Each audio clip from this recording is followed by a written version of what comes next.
To my YouTube channel Pratibha classes. तो friend, आज के इस वीडियो में हम बात करने वाले हैं क्लास 11th केमिस्ट्री के क्वेश्चन बैंक के बारे में। तो आज के इस वीडियो में हम सॉल्व करने वाले हैं चैप्टर 10 एस ब्लॉक के एलिमेंट, जिससे 1 नंबर के भी क्वेश्चन आने वाले हैं और 4 नंबर के भी क्वेश्चन आने वाले हैं। तो सबसे पहले हम 1 नंबर के क्वेश्चन देखेंगे, फिर हम 4 नंबर के क्वेश्चन देखेंगे। चलिए स्टार्ट करते हैं आज का वीडियो को स्टार्ट करने के पहले यदि अभी तक आपने मेरे चैनल को सब्सक्राइब नहीं किया है तो प्लीज़ चैनल को सब्सक्राइब कर दीजिए और बेल आइकन को भी प्रेस कर दीजिएगा, ताकि आने वाले वीडियो के नोटिफिकेशन आप लोगों को मिलते रहें। तो चलिए स्टार्ट करते हैं आज का चैप्टर। तो हमारे पहला ऑब्जेक्टिव प्रश्न है, निम्नलिखित को घटती हुई अपचयन क्षमता के अनुसार व्यवस्थित कीजिए। मतलब अपचयन क्षमता का घटते हुए क्रम के आधार पर हमें व्यवस्थित करना है। तो फ्रेंड, अपचयन क्षमता क्या होती है? जो एलिमेंट जितनी आसानी से इलेक्ट्रॉन लूज कर देता है, इलेक्ट्रॉन को त्याग कर देता है, वो उतना ही अच्छा अपचायक होता है। तो जो एल्केलाई मेटल होते हैं, यानी कि क्षार धातु होते हैं, उनकी अपचयन क्षमता बहुत अधिक होती है, क्योंकि उनके वैलेंसी सेल में एक इलेक्ट्रॉन होता है जिसे वो आसानी से त्याग सकते हैं। और जो रिड्यूसिंग कैरेक्टर होता है वो सोडियम से सीजियम तक बढ़ता है, लेकिन एल्केलाई मेटल जो होते हैं उसमें लिथियम जो होता है वो सबसे ज़्यादा, यानी कि स्ट्रॉन्गेस्ट टेंडेंसी रखता है रिडक्शन की। तो इसका सही आंसर होगा हमारा, सबसे ज़्यादा जो कैपेसिटी होगी अपचयन क्षमता की वो लिथियम की होगी, इसके बाद क्षमता होगी सोडियम की, इसके बाद जो अपचयन क्षमता होगी वो होगी सिल्वर की, इसके बाद जो अपचयन क्षमता का क्रम होगा वो होगा आयोडीन की, और सबसे कम अपचयन क्षमता जो होगी वो होगी क्लोरीन की। तो ये अपचयन क्षमता का घटता हुआ क्रम है। लिथियम सबसे ज़्यादा अपचायक होगा, फिर सोडियम उससे थोड़ा सा कम, फिर एजी उससे और कम, फिर आयोडीन उससे और कम, और सबसे कम क्लोरीन। तो ये उसकी अपचयन क्षमता का क्रम है। अब हम देखते हैं अपना अगला क्वेश्चन। तो हमारा अगला क्वेश्चन है, क्षार धातु संबंधित है। तो इसका सही आंसर है एस ब्लॉक के तत्व से। इसके बाद हम देखते हैं अपना अगला क्वेश्चन, सोडियम धातु को किस में रखा जाता है? तो इसका सही आंसर है, सोडियम धातु को हम कैरोसिन यानी कि मिट्टी के तेल में रखते हैं। इसके बाद अगला क्वेश्चन है, सबसे कम क्षारीय धातु है। तो इसका आंसर है मैग्नीशियम। इसके बाद हम अपना अगला क्वेश्चन देखते हैं, निम्न में उच्चतम घनत्व होता है। किसका घनत्व सबसे ज़्यादा होता है? तो जो घनत्व होता है वो परमाणु आकार छोटा होने पर घनत्व क्या हो जाता है? कम हो जाता है। परमाणु का आकार जैसे जैसे छोटा होता जाएगा घनत्व कम होता जाएगा, इसलिए बेरियम जो होगा उसका घनत्व सबसे ज़्यादा होगा। घनत्व कम कब होता है? जब परमाणु का आकार कम होता है, और परमाणु आकार ज़्यादा है तो घनत्व ज़्यादा होगा। तो इन सारे तत्वों में बेरियम का परमाणु आकार सबसे ज़्यादा होता है, इसलिए इसका घनत्व भी ज़्यादा होगा। इसके बाद हमारा अगला क्वेश्चन है, धातु जिसका गलनांक न्यूनतम होगा। तो इसका सही आंसर है हमारा सोडियम। सोडियम धातु का गलनांक जो होता है वो न्यूनतम होता है, क्योंकि परमाणु आकार और भार बढ़ने में वृद्धि के साथ जो गलनांक क्वथनांक होते हैं वो बढ़ते जाते हैं। परमाणु का आकार बढ़ेगा, भार बढ़ेगा, तो गलनांक और क्वथनांक भी बढ़ते जाएंगे। का जो परमाणु का आकार होता है वो छोटा होता है, इसलिए इसका गलनांक न्यूनतम होता है। इसके बाद हमारा अगला क्वेश्चन है, क्षारीय मृदा धातु कार्बोनेट ताप के प्रति सबसे अधिक स्थायी है। इनमें से कौन सा कार्बोनेट ताप के प्रति स्थायी होता है? तो इसका सही आंसर है answer number 4, BaCO3। Barium carbonate जो होता है वो ताप के प्रति सबसे अधिक स्थायी होता है। इसके बाद हम देखते हैं अपना अगला क्वेश्चन। तो हमारा अगला क्वेश्चन है, क्षार धातु जिसकी जल योजन ऊर्जा अधिकतम है। ऐसी क्षार धातु का नाम बताना है जिसकी जल योजन ऊर्जा अधिकतम होती है। तो सही आंसर है लिथियम। इसके बाद अगला क्वेश्चन है, CaCN2 का कार्बन के साथ मिश्रण क्या कहलाता है? तो इसका सही आंसर है हमारा ऑप्शन नंबर 3, नाइट्रोलियम। नाइट्रोलियम CaCN2 और कार्बन का मिक्सचर क्या कहलाता है? नाइट्रोलियम कहलाता है। इसके बाद हमारा लास्ट ऑप्शनल क्वेश्चन है, क्षारीय मृदा धातु का कौन सा परमाणु क्रमांक बढ़ने के साथ बढ़ता है? यहाँ पर कुछ गुण दिए हुए हैं और ये बताना है कि क्षारीय मृदा धातु का ऐसा कौन सा गुण है जो परमाणु क्रमांक बढ़ने के साथ बढ़ता है। तो इसका सही आंसर है हाइड्रोक्साइडों की विलेयता। हाइड्रोक्साइडों की जो विलेयता होती है वो परमाणु क्रमांक बढ़ने के साथ बढ़ती जाती है। तो फ्रेंड, ये थे हमारे ऑब्जेक्टिव क्वेश्चन। अब हम स्टार्ट करते हैं अपने डिस्क्रिप्टिव क्वेश्चन, जो कि 12 क्वेश्चन है टोटल, और एग्जाम में 4 नंबर के आने वाले हैं। पहला क्वेश्चन है, क्षार धातु के सामान्य भौतिक और रासायनिक गुण लिखिए। तो सबसे पहले हम बात करेंगे भौतिक गुण की, इसके बाद हम देखेंगे रासायनिक गुण। तो भौतिक गुण में सबसे पहला है हमारा परमाणु द्रव्यमान। तो परमाणु द्रव्यमान जो होता है, परमाणु क्रमांक बढ़ने पर यानी वर्ग से ऊपर नीचे जाने पर बढ़ता जाता है। अतः परमाणु द्रव्यमान का बार भी क्या होगा, वर्ग में ऊपर से नीचे जाने पर बढ़ता जाएगा। मतलब जैसे जैसे आप लिथियम टू सीजियम जाएंगे परमाणु क्रमांक बढ़ता जाएगा, साथ ही साथ परमाणु द्रव्यमान भी इस तरह से बढ़ता चला जाएगा। इसके बाद हम अगला देखते हैं अपना, हमारा अगला है आयनन एंथैल्पी। आयनन एंथैल्पी क्या होता है कि बाह्यतम कोश से इलेक्ट्रॉन निकालने पर जो ऊर्जा मुक्त होती है उसको क्या बोलते हैं, आयनन एंथैल्पी बोलते हैं। तो आयनन एंथैल्पी का मान भी जो होता है वर्ग में ऊपर से नीचे जाने पर बढ़ता जाता है। क्यों है, मतलब कि आप जैसे जैसे लिथियम टू सीजियम जाएंगे तो आयनन एंथैल्पी का मान क्रमशः बढ़ता जाएगा। इसके बाद हम देखते हैं जलयोजन ऊर्जा। जलयोजन ऊर्जा का मतलब ये होता है कि जो अपने एलिमेंट्स होते हैं वो जल में किस तरह से मिल जाते हैं या कितनी उनके पास टेंडेंसी होती है जल में घुलने की। तो वर्ग में ऊपर से नीचे जाने पर जलयोजन ऊर्जा का मान भी क्रमशः घटता जाता है। जैसे जैसे आप नीचे की ओर जाएंगे जलयोजन ऊर्जा का मान घटता जाएगा, यानी लिथियम की जलयोजन ऊर्जा सबसे ज़्यादा होगी और सीजियम की जलयोजन ऊर्जा सबसे कम होगी। इसके बाद हम देखते हैं आयन धात्विक त्रिज्या। तो वर्ग में ऊपर से नीचे जाने पर कोषों की संख्या बढ़ जाएगी तो धात्विक त्रिज्या का मान भी बढ़ जाएगा, यानी कि लिथियम की धात्विक त्रिज्या सबसे कम होती है और सीजियम की धात्विक त्रिज्या सबसे अधिक होती है। इसके बाद हम देखते हैं आयनिक त्रिज्या। आयनिक त्रिज्या भी सेम धात्विक त्रिज्या की तरह ही होगी। तो जो लिथियम होगा उसकी आयनिक त्रिज्या सबसे कम होगी और सीजियम की सबसे ज़्यादा होगी। इसका मतलब ये है वर्ग में ऊपर से नीचे जाने पर कोषों की संख्या बढ़ जाने से आयनिक त्रिज्या का मान बढ़ जाता है। इसके बाद लास्ट है गलनांक और क्वथनांक। तो वर्ग में ऊपर से नीचे जाने पर कोषों की संख्या बढ़ जाने के कारण गलनांक और क्वथनांक का मान घट जाता है। मतलब कि लिथियम का गलनांक और क्वथनांक सबसे ज़्यादा होगा और सीजियम का गलनांक क्वथनांक सबसे अधिक होगा। तो आप देख सकते हैं केवल जलयोजन एंथैल्पी और गलनांक और क्वथनांक का मान नीचे की ओर जाने पे घट रहा है, बाकी सबका मान नीचे की ओर जाने पर बढ़ रहा है। तो आप इस तरह से याद रख सकते हैं, पॉइंट्स याद कर लीजिए और ये याद कर लीजिए कि जलयोजन एंथैल्पी और गलनांक और क्वथनांक नीचे की ओर जाने पर घट रहा है, बाकी सब कुछ बढ़ रहा है। रासायनिक गुण में पहला है हमारा ऑक्सीजन से क्रिया। तो ऑक्सीजन से ये सारे जो तत्व होते हैं, क्षार धातुएं, ऑक्सीजन से सीमित मात्रा में क्रिया करने पर साधारण ऑक्साइड बनाती हैं। जैसे कि सोडियम धातु ऑक्सीजन से क्रिया कर रही है और क्या बना रही है, सोडियम का ऑक्साइड N2O बना रही है। सोडियम ऑक्सीजन के अधिक में सोडियम परऑक्साइड बनाता है। कम मात्रा में क्रिया होगी तो सोडियम ऑक्साइड बनेगा और अधिक मात्रा में क्रिया होगी तो सोडियम परऑक्साइड बनेगा। जबकि पोटेशियम, रुबिडियम और सीजियम सुपर ऑक्साइड बनाते हैं। मतलब कि KO2 अगर पोटेशियम के ऑक्सीजन से क्रिया कराएंगे तो KO2 बनेगा। इसके बाद जल से क्रिया देखते हैं। सभी क्षार धातुएं जल से तीव्र क्रिया कर हाइड्रोजन गैस उत्पन्न करती हैं। जैसे कि सोडियम की जल से क्रिया होगी तो सोडियम हाइड्रोक्साइड बनेगा और हाइड्रोजन गैस मुक्त होगी। इसके बाद हम अगला देखते हैं अपना हाइड्रोजन से क्रिया। सभी क्षार धातुएं हाइड्रोजन के साथ गर्म करने पर सफेद क्रिस्टलीय आयनिक हाइड्राइड बनाती हैं। मतलब कि हाइड्रोजन से क्रिया होने पर सफेद क्रिस्टलीय आयनिक हाइड्राइड बनेगा। इसके बाद हमारा लास्ट रासायनिक गुण है हैलोजन से क्रिया।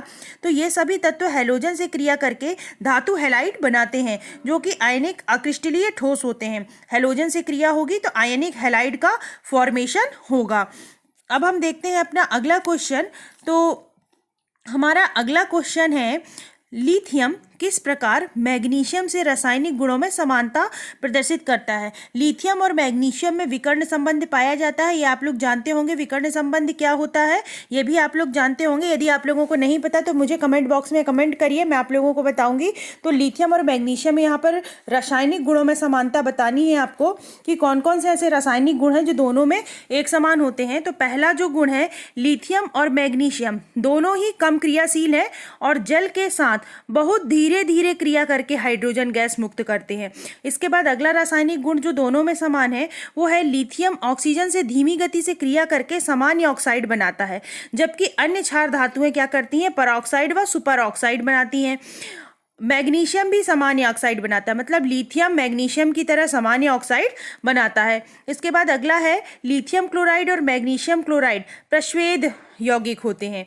और इसके बाद लास्ट जो हमने प्रॉपर्टी देखी है वो है लिथियम फ्लोराइड और मैग्नीशियम फ्लोराइड जल में आघुलनशील होते हैं, मतलब ये जल में नहीं घुलते हैं। अब हम देखते हैं अपना अगला क्वेश्चन। हमारा अगला क्वेश्चन है प्रकाश वैद्युत सेल में लिथियम के स्थान पर पोटेशियम एवं सीजियम का उपयोग क्यों किया जाता है?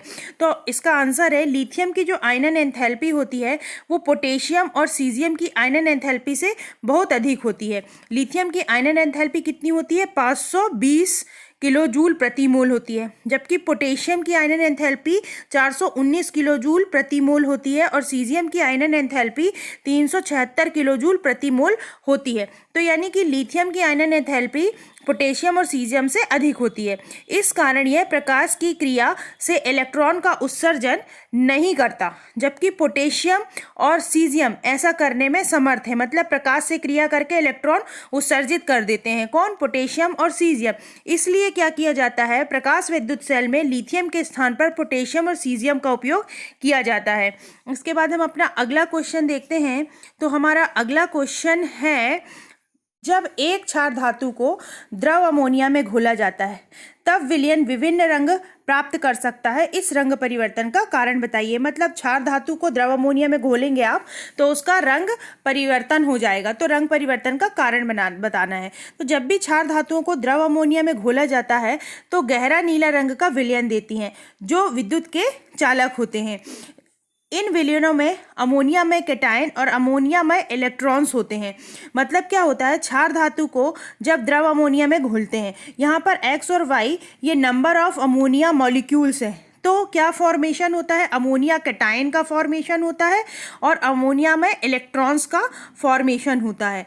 तो विलयन का नीला रंग जो होता है वो अमोनिया में इलेक्ट्रॉन्स के कारण होता है। इसके बाद हमारा अगला क्वेश्चन है क्या होता है जब मैग्नीशियम को हवा में जलाया जाता है? जलाना मतलब क्या होता है? ऑक्सीजन से क्रिया।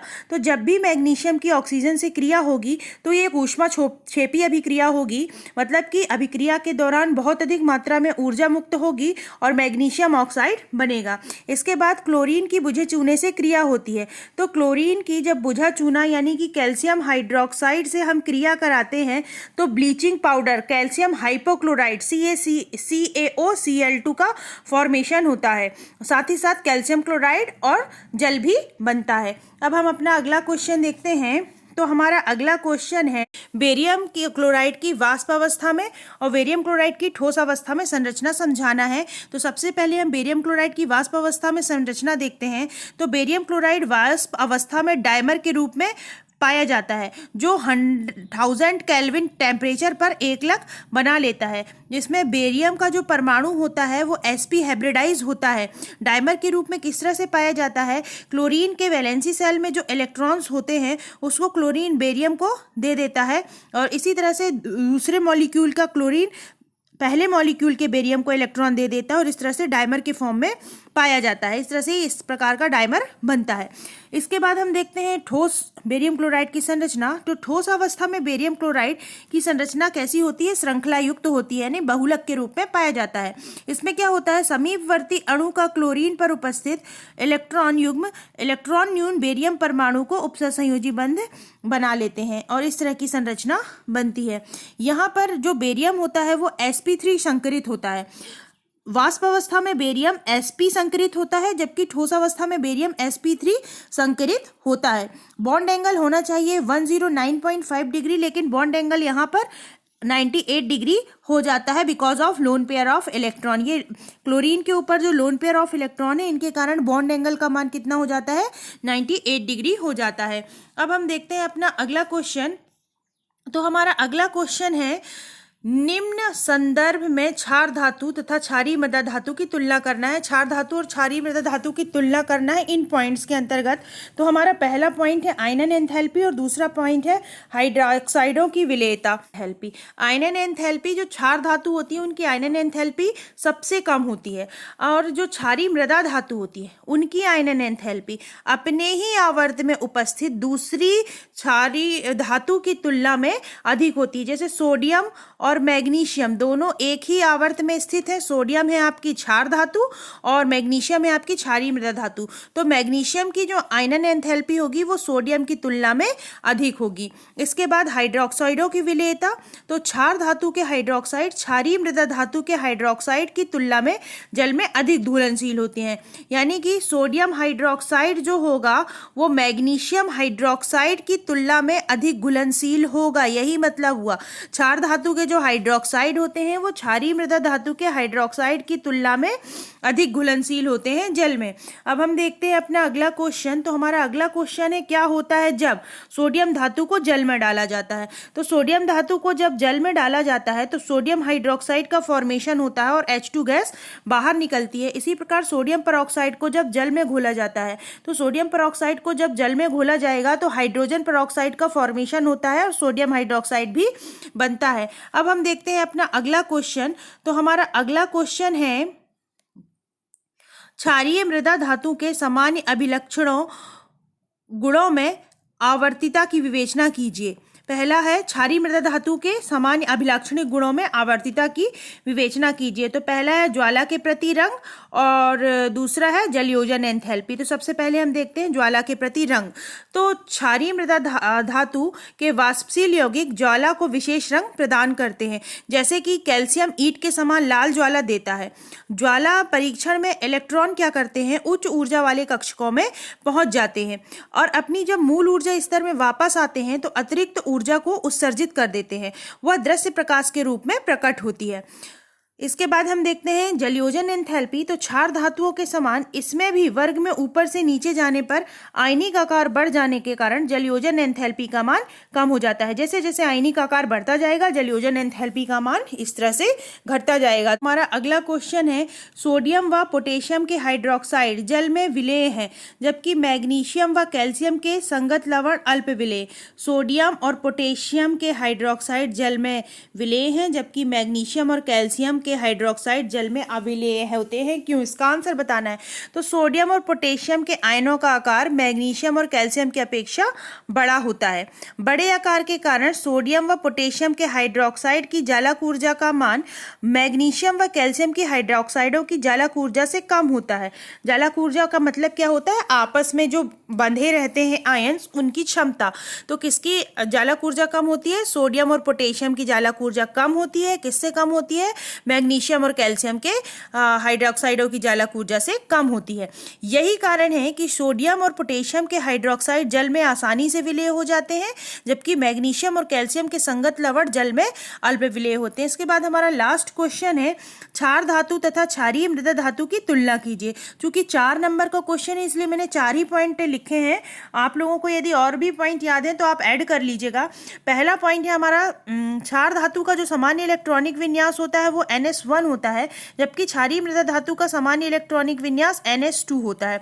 इसके बाद अगला पॉइंट है क्षार धातु जो होती हैं बहुत अधिक क्रियाशील होती हैं और जल को तीव्रता से विघटित कर देती हैं, जबकि क्षारीय मृदा धातु जो होती हैं क्षार धातु की तुलना में कम क्रियाशील होती हैं। इसके बाद अगला पॉइंट है क्षार धातु की संयोजकता धन 1 होती है, जबकि क्षारीय मृदा धातु की संयोजकता धन 2 होती है। इसके बाद लास्ट पॉइंट है ये सभी तत्व यानी क्षार धातु के जितने भी तत्व हैं वो ज्वाला परीक्षण देते हैं, जबकि बेरिलियम और मैग्नीशियम को छोड़कर जो क्षारीय मृदा धातु हैं वो ज्वाला परीक्षण नहीं देती हैं। तो फ्रेंड कैसा लगा वीडियो आपको कमेंट बॉक्स में बताइएगा। Thank you for watching.